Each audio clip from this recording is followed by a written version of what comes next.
Masih ingat dengan negara Vanuatu kan? Sebuah negara kecil di dalam rumpun Pasifik yang selalu menyerang Indonesia terkait isu HAM di Papua. Serangan tersebut disampaikan di setiap sidang umum PBB. Kini, Vanuatu tertimpa bencana angin topan yang melanda di Kepulauan Pasifik. Apa yang dilakukan Jokowi mewakili pemerintah Indonesia? Jokowi memberi bantuan sebesar 17,2 M kepada Vanuatu. Presiden Joko Widodo telah menyetujui pemberian bantuan sehingga perlu ditindaklanjuti. Dengan alasan kemanusiaan, bangsa Indonesia turut membantu meringankan beban Vanuatu. Presiden juga telah menyetujui pemberian bantuan kemanusiaan ini ke negara Vanuatu. Oleh karena itu, Presiden menginstruksikan kepada saya untuk menindaklanjuti pemberian bantuan tersebut. Jelas Muhadjir Effendi, Menko PMK, dalam siaran pers Kamis 4 Mei 2023 lalu. Publik geleng-geleng kepala. Bagaimana bisa? Orang awam, terutama yang dipandang sudah modern, mungkin memandangnya aneh. Namun, bagi masyarakat yang masih tinggal di kampung-kampung di Jawa, sikap Jokowi seperti itu merupakan hal biasa. Dalam budaya Jawa dikenal dengan ajian di pangku mati, yang artinya kurang lebih jika seorang tersebut diperlakukan baik dan dimuliakan, maka orang tersebut tidak akan bisa berbuat apa-apa alias takluk.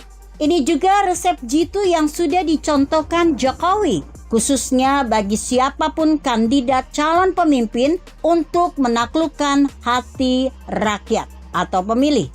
Jokowi kerap melakukan aksi belusukan, tidak hanya saat menjabat wali kota dan gubernur, bahkan saat menjadi presiden.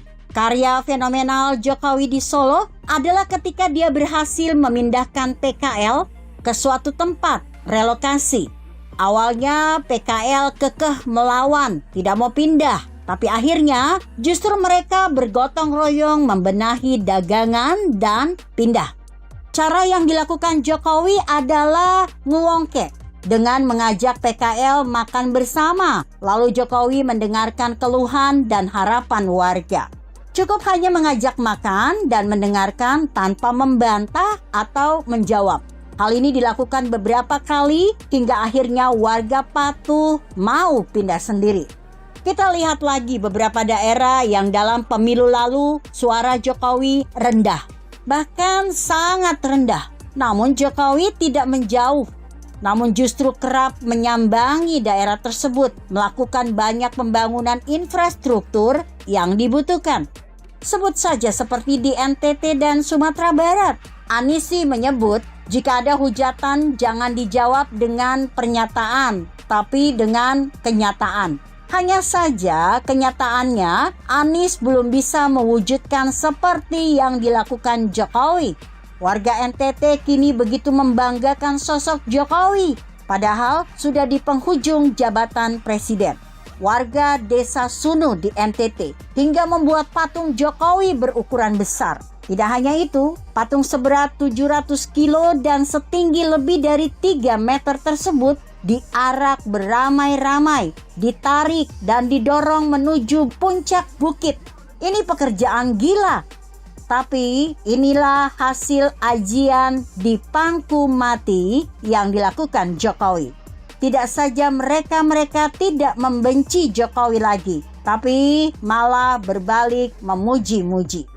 Begitupun dengan Prabowo yang 2 kali menjadi pesaing Jokowi di Pilpres 2014 dan 2019. Prabowo beserta Gerindra berhasil ditaklukkan Jokowi dengan mengajak Prabowo bergabung dalam kabinetnya.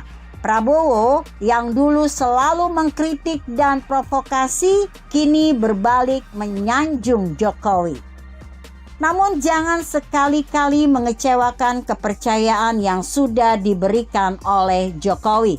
Apabila dikhianati setelah dipangku, maka Jokowi bisa berbuat yang lebih sadis.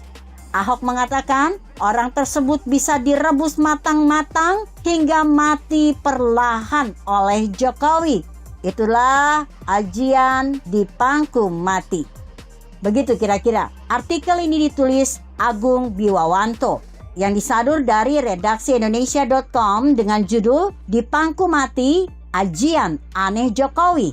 Bagaimana menurut Anda? Jika Anda berpendapat lain, tuliskan komentar Anda di bawah ini. Saya Emma Karisma 90.